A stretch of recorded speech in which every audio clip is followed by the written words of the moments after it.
ये हमारे लिए find the minimum spanning tree for the weighted graph given below, और इसके लिए हमें एक minimum spanning tree find out करना है using Prim's algorithm, using Prim's algorithm,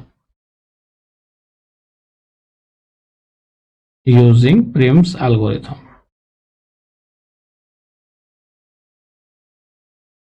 तो देखिए इसमें हम क्या करेंगे, जैसा हमने डिस्कशन किया ऊपर वाली एल्गोरिथम में, उसी के अकॉर्डिंग चलेंगे और से let us consider step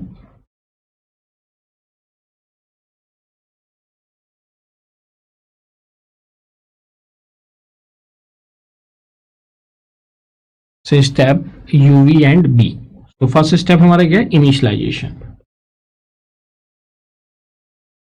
first is initialization, और एज हमें क्या चूज करनी है, देखिए initially there is no edge. जैसे हम देखेंगे तो हमें एक तो सेट यू बनाना और एक वी बनाना है। तो आइए अब देखते हैं बी में आते हैं। तो बी के केस में जब आप जाते हैं तो हमने फर्स्ट जो वर्टेक्स है उसको हमने एक इनिशियल स्टेप मान लिया। क्या मान लिया, initial vertex. This is our starting vertex और इनिशियल वर्टेक्स, स्टार्टिंग वर्टेक्स और इनिशियल वर्टेक्स ये हमने चूज कर लिया। अब इनिशियलाइजेशन के बाद हमारा नेक्स्ट स्टेप होगा। अब हमने नेक्स्ट स्टेप में ये चूज करना है द स्टेप नंबर फर्स्ट, ये आप इसको इनिशियलाइजेशन को 0 स्टेप भी मान सकते हो। अब 1 से देखिए जो गिवन ग्राफ है, 1 से आपके पास 2 डिफरेंट एजेस है, 1 to 2 है एक तो आपके पास, और दूसरा है 1 to 4। 1 to 2 है और 1 to 4 है, देखिए गिवन ग्राफ को। तो 1 to 2 का अगर आप डिस्टेंस देखेंगे तो मिनिमम है इन कंपेरिजन टू 1 to 4। तो जब 1 to 2 का हम किसकी बात कर रहे हैं, वी आर टॉकिंग अबाउट 1 2। तो इसमें हम 1 और 2 दोनों को कंसीडर कर रहे हैं, और इसका वेट कितना है 1। तो हमने यहाँ पे बेसिकली जो एच चूज किया है वो 1 2 चूज किया है, और उसका वेट कितना है 1। तो अब बी में क्या आ जाएगा, 2 भी अब किस में ऐड हो जाएगा, बी में 2 will be added in the B. पहले बी के पास अब एक वर्टेक्स था, अब कितने हो गए 2। तो एक एक एच को हम चूज करते जाएंगे। अब हमें ये देखना है कि जो हमारा बी वर्टेक्स है जिसमें 1 2 है, अब हमें ये देखना है कि 1 से हमें किधर जाना है और 2 से हमें किधर जाना है। 1 से किधर जाना है और 2 से किधर जाना है। तो 1 2 जो ये हमने यहाँ पे कंसीडर किया है, जो 1 2 कंसीडर किया है, अब आप देखिए वहां से 2 से देखिए, 2 से अगर हमारी मूवमेंट होती है 3 पे, 2 से हमारी 4 पे मूवमेंट हो सकती है, और 2 से हमारी 5 पे मूवमेंट हो सकती है। तो अगर हम 2 से 3 पे देखें तो मिनिमम वेट कितना है 2। वी आर टॉकिंग अबाउट, देखिए हम इस वेट की बात कर रहे हैं। 2 से 3 पे वेट कितना है 2 है, 2 से 5 पे वेट कितना है 4 है, 2 से 4 पे वेट कितना है 6 है। ये हम वेट देख पा रहे हैं। तो इसमें मिनिमम वेट आपने ये देखा, मिनिमम वेट इज 2 to 3। तो थर्ड वाला नोट भी हमारा उसमें आ जाएगा बी में। और अगर हम यहाँ पे देखें 1 से, तो 1 to 4 अगर जाते हैं तो इसका वेट 4 है। तो ये दोनों जो वेट है ये तो सिमिलर वेट है, लेकिन हमें तो मिनिमम वेट देखना है। तो 2 से हमारे पास सेकंड स्टेप में क्या होगा, हम 2 to 3 को कनेक्ट कर लेंगे। तो इसका मतलब 2 to 3 वाला पार्ट हमारे पास आ जाएगा। तो our graph will look like, basically the graph will look like say 1, और 1 से क्या हो गया, 1 से जाएगा वो 2 पे, इसका वेट कितना था 1।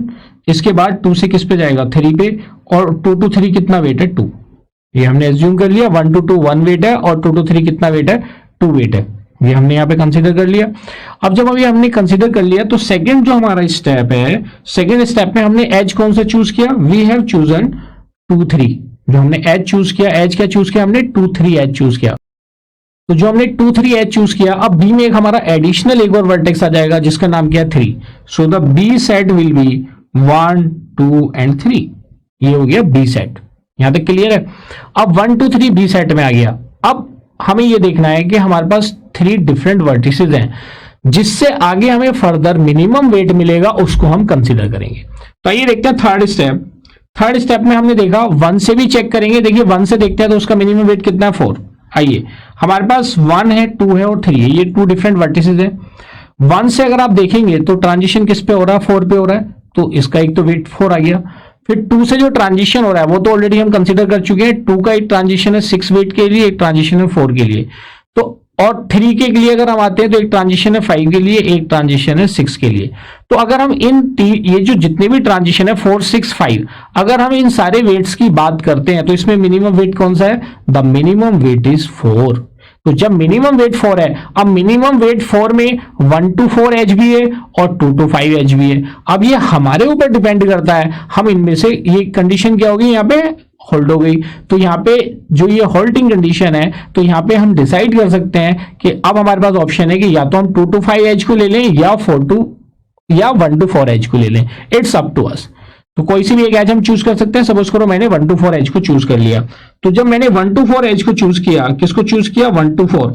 तो 1 to 4 जब मैंने एज को चूज किया तो मेरे पास एक और वर्टेक्स आ गया एडिशनली बी में। वो क्या हो जाएगा? 1 to 3 के साथ क्या आ जाएगा? 4 भी आ जाएगा। तो ये जाएगा 1 2 3 एंड 4। ये भी यहां पे आ जाएगा। 1 2 3 4 इसमें आ गया। अब 3 के बाद क्या होगा? 4। Fourth step. अब हमारे पास जो सेट बी है, देखिए सेट बी का मतलब क्या है कि ये वो सारे वर्टेक्स आ रहे हैं जिससे हमारा मिनिमम स्पैनिंग ट्री बन रहा है। तो हमारे पास जो नेक्स्ट एज नोड आया दैट इज 4, और इस 4 का अगर आप वेट देखेंगे तो इसका वेट कितना है? 4। यहां तक क्लियर है? आइए अब हम आगे बढ़ते हैं। जब हम आगे बढ़ते हैं फोर्थ के केस में हमने देखा अब हमारे पास 4 डिफरेंट वर्टिसेस हैं। तो इन चारों से देखेंगे कौन सा मिनिमम वेट है और कौन सा ट्रांजिशन हो सकता है।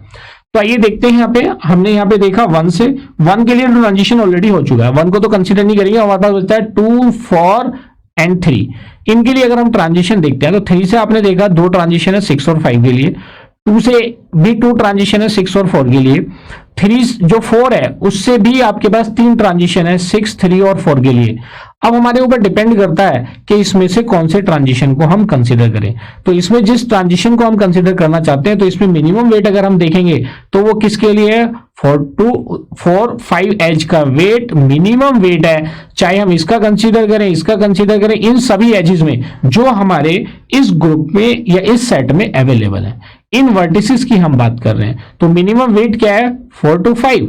तो जब मिनिमम वेट 4 to 5 है तो मिनिमम वेट 4 to 5 के केस में इसकी वैल्यू कितनी हो जाएगी? 3। और बी सेट में हमारा एक वर्टेक्स और ऐड हो जाएगा that is the vertex 5। Clear है? आइए तो हमने यहां पे चूज किया 4 5। तो 4 5 हमने चूज कर लिया। तो जब 4 5 चूज कर लिया तो फिफ्थ भी इसके अंदर आ जाएगा। तो हमारे पास जो बी में सेट में जो वैल्यूज हैं वो है 1 2 3 4 एंड 5। ये वैल्यूज हमारे पास आ जाएंगी। तो जब ये वैल्यूज हमारे पास आ गई, हमारे पास 5 वर्टिसेस आ गए। टोटल 7 वर्टिसेस हैं। Basically we are having total 7 vertices.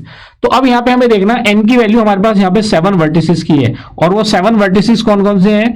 1 2 3 4 5 6 and 7। ये 7 वर्टिसेस हमारे पास हैं। तो 7 में से 5 तक तो हमने यहाँ पे एक्सेसिंग कर ली। तो हमारा जो नेक्स्ट नोड आया in binary I mean in MST, तो MST में फिफ्थ नोड आ गया। और ये फिफ्थ नोड कैसा है? 4 to 5। और इसका वेट कितना हो गया? 3। ये क्लियर है? इसके लिए वेट कितना हो गया? हमारा 3 वेट हो गया। अब इसके आगे जो हमें चूज करना है, इसके आगे हमें चूज करना है कि ये 5 तक आ चुके। अब हमें ये देखना है कि आगे हम कितने ट्रांजिशंस इससे कर सकते हैं। तो देखिए जितने भी नोट्स हमारे पास अवेलेबल है अप टू 5, इन सभी 5 नोट्स को हमें देखना है कि आगे जाने के लिए मिनिमम वेट क्या होगा। तो आइए देखते थे कि 1 से तो आगे फिजिबिलिटी है नहीं, भाई 1 को तो हम ऑलरेडी कंसीडर कर चुके हैं। 1 से 4 पे आगे। अब 4 से देखिए 4 से 7 तक जाने के लिए 4 मिनिमम वेट है। 5 से 7 भाई देखिए जो कनेक्टेड नोड नहीं है वो हमारे पास है 6 और 7। तो हम अगर इनकी कनेक्टिविटी को देखें तो 4 से जाने के लिए ये पाथ हम ऑलरेडी चूज कर चुके हैं 3 वाला। एक ये पाथ है 4 to 7। इसका मिनिमम वेट कितना हो गया? 4। 5 to 6 जा सकते हैं, इसका वेट 8 है। 5 to 7 आ सकते हैं, इसका वेट 7 है। फिर हमारे पास जो दूसरा है, अभी 6 हमारे पास है नहीं, लेकिन हाँ 3 है। 3 to 6 आते हैं तो उसका वेट भी कितना? 6 है। लेकिन 3 to 6 का वेट 6 है, ये 8 है, ये 7 है और ये 4 है। तो मिनिमम वेट कितना हमारा? 4। किस एज के लिए? 4 7 एज के लिए। तो हम कौन सा एज चूज करेंगे यहाँ पे? 4 7 एज। तो हमने यहाँ पे चूज किया फिफ्थ स्टेप में 4 7 एज। तो जब 4 7 एच को हम चूज करेंगे तो 4 7 एच का जो वेट होगा वो हमने यहाँ पे कंसीडर कर लिया। और अब हमारे पास जो एज वर्टिसेस हो जाएंगे 1 2 3 4 5 एंड 7, ये हमारे पास वर्टिसेस आ जाएंगे। तो जब ये वर्टिसेस हमारे पास आएंगे तो इन वर्टिसेस के लिए हम क्या करेंगे? तो हमारे पास एक नया नोड आ गया, that node is the 7th node. और इस 7 नोड में अगर आप देखेंगे तो इसका जो वेट है वो कितना है? 4। इसका वेट कितना है? 4 है। अब आइए जो हमारे पास अब जो वर्टिसेस बचते हैं जिनकी हमारी कनेक्टिविटी करनी है वो 6th नोड है। अब आइए इन सभी नोड से देखते हैं 6 तक जाने की क्या क्या पॉसिबिलिटी है विदाउट फॉर्मिंग द लूप। तो अगर हम देखते हैं, देखिए अगर हम 5 से 6 पे जाते हैं तो कितना? 8 वेट है। 7 से 6 पे जाते हैं तो 3 वेट है, तो which one is minimum? The minimum is 3। तो यहां पे हम एज चूज करेंगे 7 6।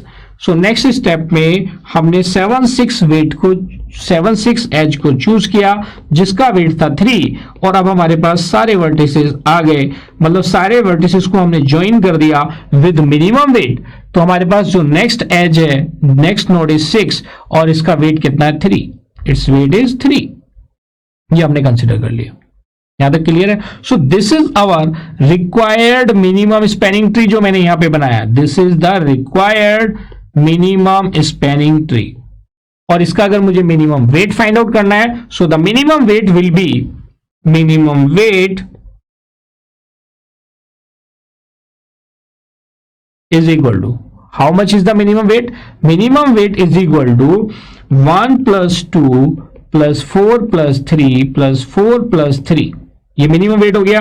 आइए इसका आप एडिशन कर लेते हैं। क्या है? 1 plus 2 is 3, this is the minimum weight, और ये मिनिमम वेट और you can say cost of this MST. तो आपने इन सबको ऐड किया, 1 plus 2 plus 4 plus 3 plus 4 plus 3। तो आपने ये देखा, this is 7, 7 plus 7 is 14, 14 plus 3 is 17। So this is the minimum cost of this spanning tree. So this is the way of forming the minimum spanning tree for the given weighted graph. तो I hope कि ये concept आपको clear हुआ होगा, और ये जो algorithm हमने डिस्कस करी, this is the simplest algorithm, और आपको इसमें समझने भी कोई प्रॉब्लम नहीं होगी। जो हम टी यूनियन ई करते जा रहे थे, बेसिकली एक तो बी हम करते जा रहे थे और साथ साथ हम एजिस का भी यूनियन करते जा रहे थे। तो एजिस का भी यूनियन करते चले गए and finally we get the minimum spanning tree. So this is the way of forming the minimum spanning tree with the help of Prim's algorithm. तो देखिए जो हमारा सेकेंड लर्निंग आउटकम था वो भी हमने यहाँ पे अचीव कर लिया है। So let us have a knowledge check.